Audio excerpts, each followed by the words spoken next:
खुलुमबाय बेयो बड'लेण्ड इंखं टेलिभिजन दिनै 2023 सनिबार खालि सानसेनि बरादखौ नोंथांमोननि खाथियाव लाबोदों आं सदानन्द दैमारिया।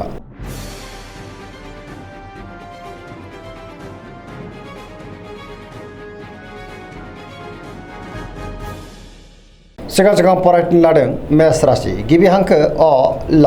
दिनैनि साना जोबोर मोजां जेरावबो देरहासार जानो हागोन गुबुनजों मोजां सोमोन्दो लाखिनो रोंगोन आरो सुथुरखौ गोरलैयैनो फेजेननोबो हागोन बयजोंबो अनसायजागोन मावनो लानाय खामानिखौ थि समावनो आरो गोरलैयैनो मावफुंनो हागोन सिगांनि बबेबा आद्रा खामानियाबो दिनै मावफुंजानो हागौ गोसोखौ जोबोर गोजोननाय मोनगोन देहाया मोजाङै थागोन बहानिफ्रायबा मोजां खौरां मोननोबो हागौ रांखावरियाव मोजां होनजायो बेफार फालांगियाव दिनै जोबोर मोजां मुलाम्फा मोननो हागोन आयाबो बांनो हागौ सोरबा लोगोजों बाख्नायजानोबो हागौ गुबुननिफ्राय थोजासे हेफाजाब मोननो हागोन न'खराव बिमाफोरनि अननायफोरखौ मोननो हागोन आरो बयजोंबो मोजां सोमोन्दो लाखिनो रोंगोन गुबुननि गोसोखौ दिनै गोरलैयैनो बोनोबो हागोन गोसोनि बोलोआबो बांनो हागौ समाजाव बयजोंबो मान होजागोन गुबुननि थाखाय दिनै गोबां मोजां खामानि मावनानै होनोबो हागोन लाइमोनफ्रा जोबोर रमान्टिक जागोन आरो गावबा गावनि गोसोनि साननायखौ फोरमायलायनो हागोन आरो मोजां खौरां मोननोबो हागौ पजिटिभ एनार्जिनि गोहोम गोग्लैगोन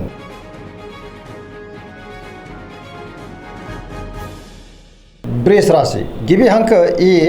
उ ब दिनैनि साना जोबोर मोजां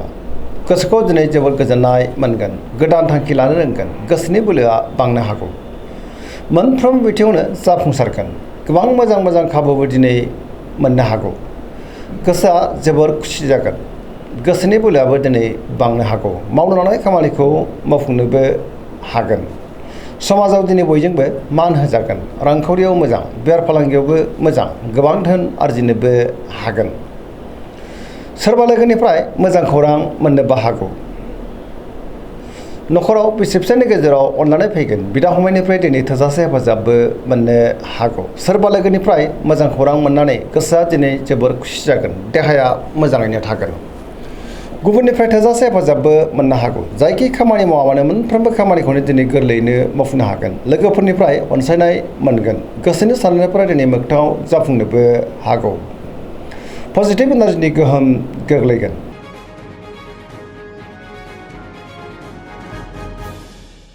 मिथुन राशि गिबि हांखो क स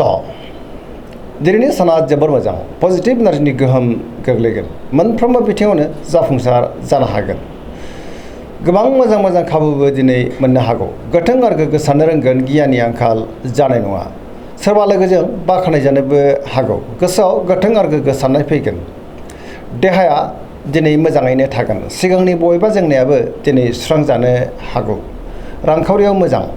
बेफार फालांगियावबो दिनै मोजां होनजायो आयाबो बांनो हागौ न'खराव बिसि फिसायनि गेजेराव अनलायनाय फैगोन बिदा फंबायजों मोजां सोमोन्दो थागोन आरो बिसोरनिफ्राय थोजासे हेफाजाबबो मोननो हागौ गोसोनि साननायफ्रा दिनै मोगथाङाव जाफुंगोन मावनो लानाय खामानिखौ थि समावनो आरो गोरलैयैनो मावफुंनोबो हागोन सोरबा लोगोजों बाख्नायजानानै गोसोआ दिनै जोबोर खुसि जागोन गुबुनजों मोजां सोमोन्दो लाखिनोबो रोंगोन बहाबा थाङोब्ला दिनै जोबोर मोजां आरो मोजाङैनो हान्थिनो हागोन समाजाव गोबां मान मोनगोन जायखि खामानि मावा मानो मोनफ्रोमबो खामानिखौनो दिनै मोजाङैनो मावफुंलांनो हागोन लाइमोनफोरनि गोसोआ दिनै जोबोर रमान्टिक जागोन आरो गावबा गावनि गोसोनि साननायखौ फोरमायलायनोबो हागोन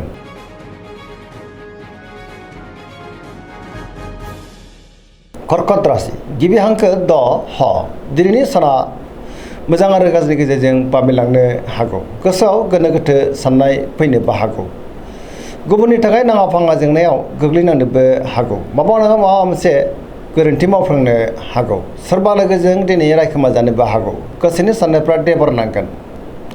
गोसोआव नेगेटिभ साननायबो फैनो हागौ गोथों आरो गोग्गो साननो रोंनाय नङा गियाननि आंखाल जानोबो हागौ मावनो लानाय खामानिखौ मावफुंनो हायोब्लाबो माबा नङा माबा मोनसे गोरोन्थि जालांनो हागौ रांखावरियाव मोजां अब्लाबो नाथाय खरसायाबो बांनो हागौ बेफार फालांगियाव मोजां होनजायो न'खराव अननाय फैगोन बिदा फंबायनिफ्राय हेफाजाबखौ मोननो हागौ समाजाव नाथाय लोगो लेवानि आंखाल जानोबो हागौ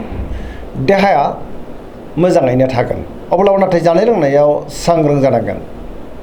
फरायसाफ्रा दिनै फरायनायाव गोसो दुंखांगोन आरो मोजां फिथाइ मोनगोन गुबुनजों मोजां सोमोन्दो लाखिनो गोब्राब जानोबो हागौ आरो नेगेटिभ एनार्जिनि गोहोमबो गोग्लैनो हागौ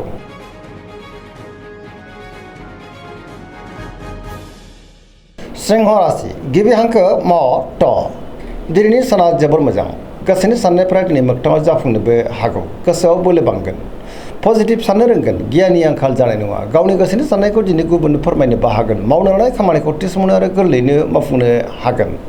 सोरबा लोगोनिफ्राय थोजासे हेफाजाबबो मोननो हागौ बहाबा थाङोब्ला दिनै जोबोर मोजां आरो मोजाङैनो हान्थिनो हागोन रांखावरियाव जोबोर मोजां मोननो गोनांखौबो दिनै मोननो हागोन बेफार फालांगियावबो जोबोर मोजां मुलाम्फा मोनगोन गोसोनि साननायखौ दिनै गुबुननो फोरमायनोबो हागोन न'खराव बिसि फिसायनि गेजेराव अनलायनाय फैगोन बिदा फंबायजों दिनै मोजां सोमोन्दो थागोन बिसोरनिफ्राय थोजासे हेफाजाबबो मोननो हागौ गुबुननि गोसोखौ दिनै गोरलैयैनो बोनोबो हागोन देहाया मोजाङै थागोन बयजोंबो गोरोबनो रोंगोन आरो अनसायजागोन गुबुननि थाखाय दिनै गोबां मोजां खामानि मावनानै होनोबो हागोन गोसोनि साननायफ्रा मोगथाङाव जाफुंनो हागौ पजिटिभ साननो रोंगोन आरो गियाननि आंखाल जानाय नङा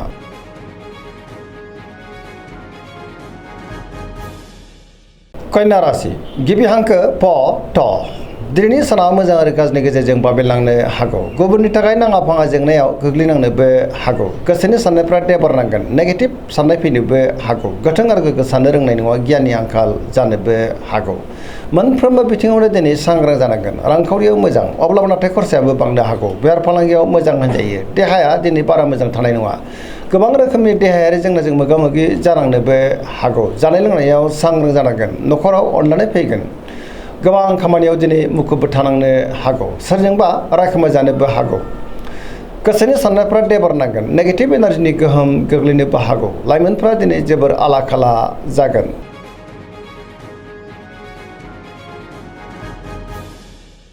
तुला राशि गिबि हांखो र ट दिनैनि साना जोबोर मोजां गोसोनि बोलोआ बांगोन गावनि गोसोनि साननायखौ दिनै गुबुननो फोरमायनोबो हागोन मावनो लानाय खामानिखौ थि समावनो आरो गोरलैयैनो मावफुंनो हागोन देहाया मोजाङै थागोन बहानिफ्रायबा मोजां खौरां मोननोबो हागौ सोरबा लोगोनिफ्राय थोजासे हेफाजाब मोननो हागौ रांखावरियाव मोजां अब्लाबो नाथाय खरसायाबो बांगोन बेफार फालांगियाव मोजां होनजायो न'खराव बिसि फिसायनि गेजेराव अनलायनाय फैगोन समाजाव मान मोनगोन गुबुननि गोसोखौ दिनै गोरलैयैनो बोनोबो हागोन लोगोफोरनिफ्राय थोजासे हेफाजाबबो मोननो हागौ गोदान थांखि लानो रोंगोन सेंग्रा सिख्लाफोरनि गोसोआ दिनै जोबोर रमान्टिक जागोन आरो गावबा गावनि गोसोनि साननायखौ फोरमायलायनोबो हागोन गोसोआव गोथों आरो गोग्गो साननाय फैगोन गियाननि आंखाल जानाय नङा पजिटिभ साननो रोंगोन सोरजोंबा बाख्नाय जानोबो हागौ लाइमोनफ्रा दिनै जोबोर रमान्टिक जागोन आरो गावबा गावनि गोसोनि साननायखौ फोरमायलायनो हागोन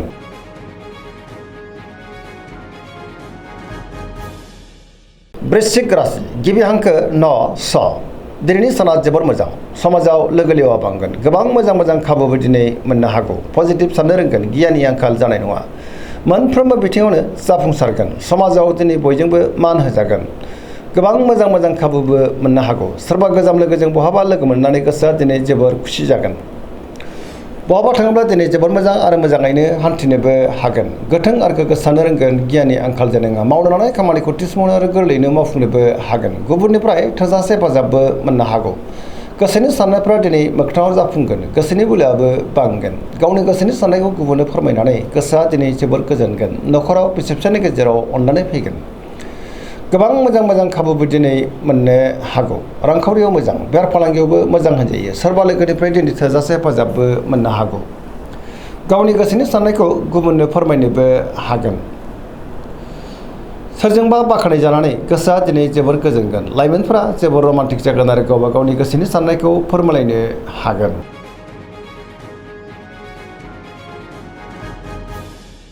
धनु राशि गिबि हांखो ढ फ भ दिनैनि साना जोबोर मोजां गोसोखौ दिनै जोबोर गोजोननाय मोनगोन सोरबा लोगोजों बाख्नाय जानो हागौ गोसोआव गोथों आरो गोग्गो साननाय फैगोन गियाननि आंखाल जानाय नङा मावनो लानाय खामानिखौ थि समावनो आरो गोरलैयैनो मावफुंनोबो हागोन गोथों आरो गोग्गो साननो रोंगोन सोरजोंबा बाख्नाय जानो हागौ गोसोनि साननायफ्रा दिनै मोगथाङाव जाफुंनो हागौ रांखावरियाव मोजां बेफार फालांगियावबो मोजां मोननो गोनांखौबो दिनै मोननो हागौ गुबुनजों मोजां सोमोन्दो लाखिनो रोंगोन गोथों आरो गोग्गो साननो रोंगोन बहाबा थाङोब्ला दिनै जोबोर मोजां आरो मोजाङैनो हान्थिनोबो हागोन सोरबा लोगोनिफ्राय मोजां खौरां मोननोबो हागौ देहाया मोजाङैनो थागोन अब्लाबो नाथाय जानाय लोंनायाव सांग्रां जायोब्ला गाहाम गोबां रोखोमनि जेंनाखौ दिनै गोरलैयैनो सुस्रांनो हागोन न'खराव बिदा फंबायनिफ्राय थोजासे हेफाजाबबो मोननो हागौ पजिटिभ एनार्जिनि गोहोम गोग्लैगोन आरो पजिटिभ साननो रोंगोन लाइमोनफ्रा दिनै जोबोर रमान्टिक जागोन आरो गावबा गावनि गोसोनि साननायखौ फोरमायलायनोबो हागोन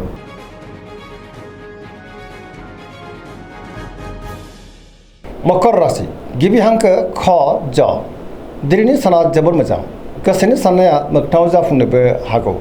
मावनो लानाय खामानिखौ थि समावनो आरो गोरलैयैनो मावफुंनोबो हागोन बहाबा थाङोब्ला दिनै जोबोर मोजां आरो मोजाङैनो हान्थिनो हागोन रांखावरियाव जोबोर मोजां होनजायो अब्लाबो नाथाय खरसायाबो बांनो हागौ बेफार फालांगियाव दिनै जोबोर मोजां मुलाम्फा मोननो हागोन सोरबा लोगोनिफ्राय थोजासे हेफाजाबबो मोननो हागौ गोबां मोजां खाबुबो दिनै मोननो हागौ गुबुनजों मोजां सोमोन्दो लाखिनोबो रोंगोन बहाबा थाङोब्ला जोबोर मोजां मोनफ्रोमबो बिथिङावनो जाफुंसारनो हागौ गियाननि आंखाल जानाय नङा गोदान खामानियाव दिनै आखाइ होजेननोबो हागोन न'खराव बिसि फिसायनि गेजेराव अननानै फैगोन सोरबा लोगोनिफ्राय मोजां खौरां मोननानै गोसोआ दिनै जोबोर खुसि जागोन आरो पजिटिभ एनार्जिनि गोहोमबो गोग्लैनो हागौ सेंग्रा सिख्लाफ्रा गावबा गावनि गोसोनि साननायखौ फोरमायलायनो हागोन सोरबा लोगोनिफ्राय मोजां खौरांबो फैनो हागौ फरायसाफ्रा दिनै फरायनायाव गोसो दुंखांगोन आरो मोजां फिथाइ मोननोबो हागोन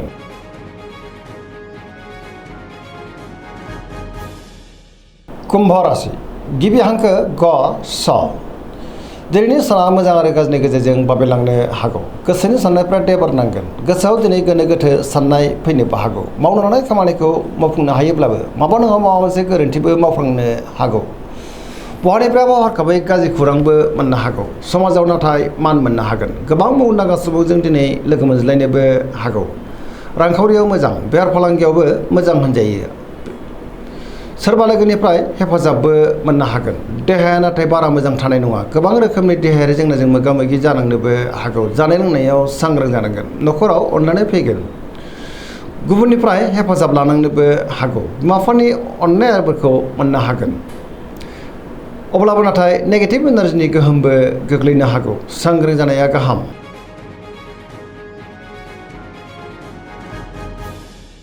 मीन राशि गिबि हांखो ड स दिनैनि साना मोजां आरो गाज्रिनि गेजेरजों बाबेलांगोन गुबुननि थाखाय नाङा फाङा जेंनायाव गोग्लैनांनोबो हागौ गोबां मोजां खाबुफ्रा दिनै आखाइनिफ्राय बारग'लांनोबो हागौ गोसोआव नेगेटिभ साननाय फैगोन गोथों आरो गोग्गो साननो रोंनाय नङा गियाननि आंखाल जानोबो हागौ देहाया मोजाङै थागोन अब्लाबो नाथाय जानाय लोंनायाव सांग्रां जानांगोन रांखावरियाव मोजां बेफार फालांगियावबो मोजां होनजायो सोरजोंबा रायखोमा जानोबो हागौ गोथों आरो गोग्गो साननो रोंनाय नङा गोसोनि साननायफ्रा दिनै देबार नांनोबो हागौ लाइमोनफोरनि गोसोआ दिनै जोबोर आला खाला जानोबो हागौ आरो नेगेटिभ एनार्जिनि गोहोम गोग्लैनोबो हागौ सांग्रां जानाया गाहाम दिनैनि राशि फरायथिनाया एसेनोसै जोबनायाव बेखौनो खावलायो जाहाथे नोंथांमोना सानफ्रोमबो जोंनि बे बड'लेण्ड इंखं टेलिभिजनखौ नायबाय थायो आरो साबस्क्राइब खालामो लोगोसे लाइक खालामो आरो शेयार खालामो एसेनोसै गोजोन्थों।